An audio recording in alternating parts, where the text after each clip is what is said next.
So here's something weird. One of the first official vampire cases in Europe didn't come from a legend or a book or some random myth. It came from an actual government report, and it happened in a small Serbian village in 1725. The guy at the center of it was Petar Blagojević. He dies. Nothing unusual there. Back then, people die all the time, and there wasn't always a clear reason why. But a few days after his burial, things start getting uncomfortable. People in the village start getting sick, and then they start dying. Now here's where it gets interesting. Before dying, several of them say the same thing, that Petar came to visit them at night. Not in a vague, I had a bad dream way. They were very specific. They claimed he would come into the room, sit on them, and basically suffocate them. And this wasn't just one person saying it.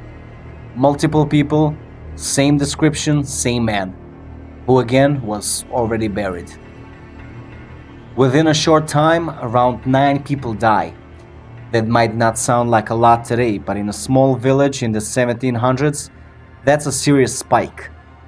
At that point, it stops being coincidence in their eyes. So naturally people panic. And instead of brushing it off, they go to the authorities. At the time, that area was under Austrian rule. An official named Ernst Frombold is sent to check what's going on. And this is the key detail that makes this story different from typical folklore. He actually documents everything. So now you don't just have villagers telling stories, you have a written report from a government official describing what he saw. They decide to dig up Petar's body.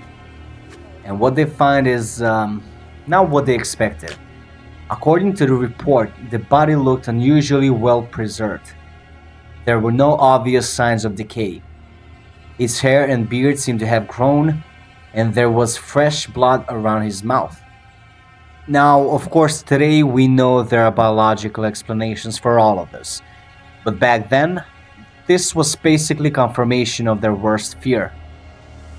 So they do what people believed you had to do in that situation. They drive a stake through his heart. And according to the account, when they did it, blood came out of his mouth and ears. After that, they burned the body. And interestingly, the deaths stopped. Obviously, today we can look at this and break it down logically. Decomposition can slow down under certain conditions. Gases in the body can create pressure and force fluids out. So what they saw probably wasn't supernatural. But that's not really the point. The point is, at the time, everything lined up perfectly for them to believe it was.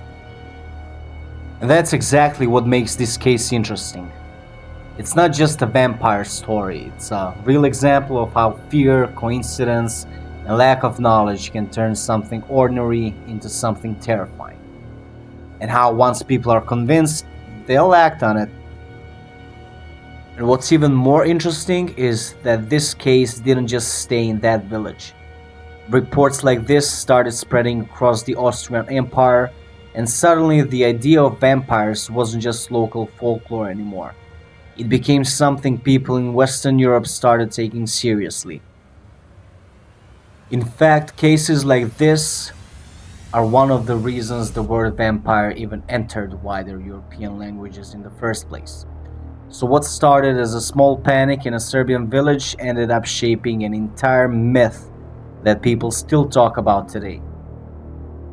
And when you look at it like that, it's not really about whether vampires were real or not.